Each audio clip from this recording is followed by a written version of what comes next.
Kesultanan Mongol adalah kerajaan Islam yang pernah berkuasa di India dari abad ke-16 hingga abad ke-19. Meski bukan kerajaan Islam pertama di India, kerajaan ini memberikan pengaruh yang besar terhadap perkembangan Islam di tanah Hindu tersebut. Assalamualaikum warahmatullahi wabarakatuh. Sahabat Amifa Channel yang dimuliakan Allah. Kerajaan Mongol di India didirikan oleh Zahiruddin Babur, cucu Timur Lenk yang berasal dari keturunan Genghis Khan dari Mongol. Sementara khalifah yang membawa daulah Mongol ke puncak kejayaan adalah Jalaluddin Akbar yang memerintah antara 1556 sampai 1605 Masehi. Zahiruddin Muhammad Babur adalah putra Umar Sheikh Mirza, penguasa Ferghana. Kutluk Nigir Khaunum, keturunan Chengtai Khan, anak Genghis Khan. Di usia 11 tahun, Babur telah mewarisi daerah Ferghana dari ayahnya. Sejak muda, ia telah berambisi menaklukkan Samarkand, kota penting di Asia Tengah kala itu.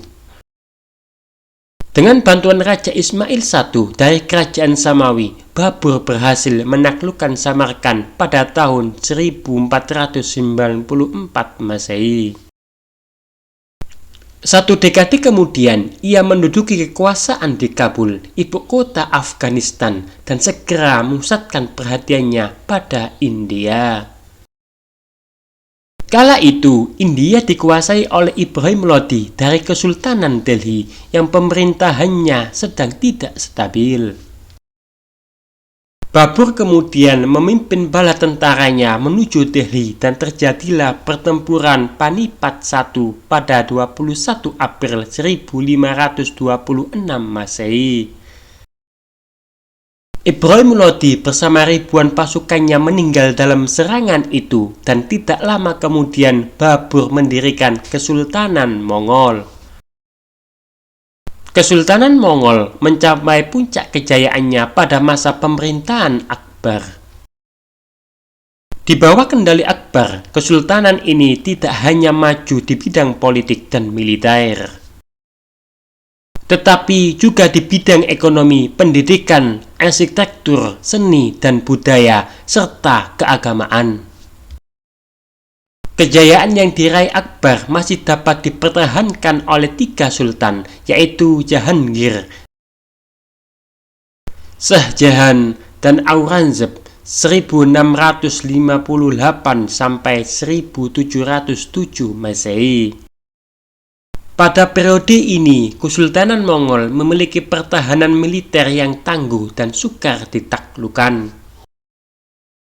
Stabilitas politik karena sistem pemerintahan yang diterapkan Akbar juga membawa kemajuan dalam segala bidang lainnya. Dalam bidang ekonomi, Kesultanan Mongol dapat mengembangkan program pertanian, perdagangan, dan pertambangan.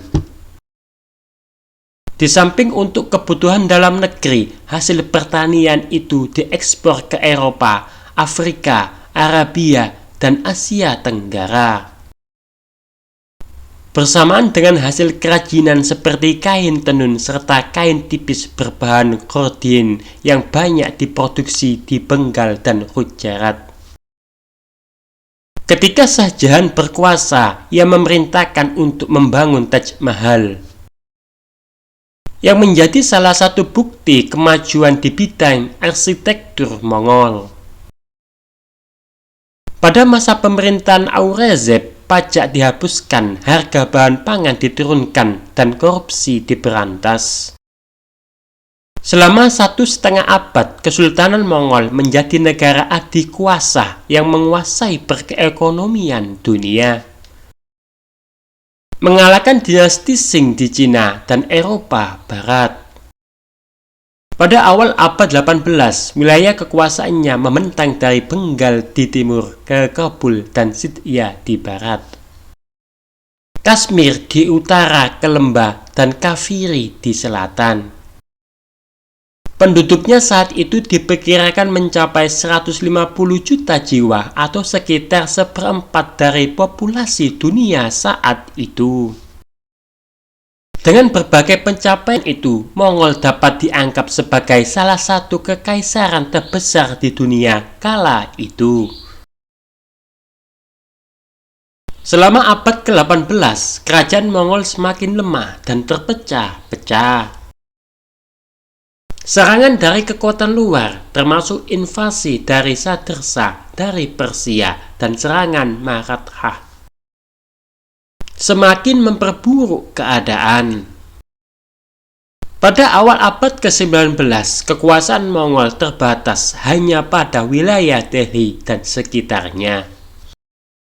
Dengan kekuasaan sebenarnya dipegang oleh British East India Company. Pada tahun 1857, pemberontakan besar-besaran melawan kekuasaan Inggris yang dikenal sebagai pemberontakan Sepoy terjadi di India. Meskipun pada awalnya berhasil, pemberontakan tersebut akhirnya dimenangkan oleh Inggris. Sebagai hasilnya, pada tahun 1858, pemerintah Inggris resmi menghapus kerajaan Mongol dan mengasingkan kaisar terakhir Bahadur Shah II ke Burma. Dengan ini berakhirlah era kejayaan kerajaan Mongol di India. Meskipun kerajaan ini telah lama berakhir, warisannya tetap hidup hingga hari ini. Pengaruh Mongol dapat dilihat dalam banyak aspek kehidupan di India modern. Mulai dari arsitektur, makanan, bahasa, hingga seni. Monumen-monumen seperti Taj Mahal, Benteng Merah, dan Masjid Jama masih berdiri megah dan menjadi saksi bisu dari kejayaan masa lalu. Selain itu, konsep-konsep administrasi dan birokrasi yang diperkenalkan oleh penguasaan Mongol, seperti sistem masabdari, sistem militer dan administratif, dan pengumpulan pajak, telah memberikan dasar bagi sistem pemerintahan modern di India. Semoga bermanfaat. Wassalamualaikum warahmatullahi wabarakatuh.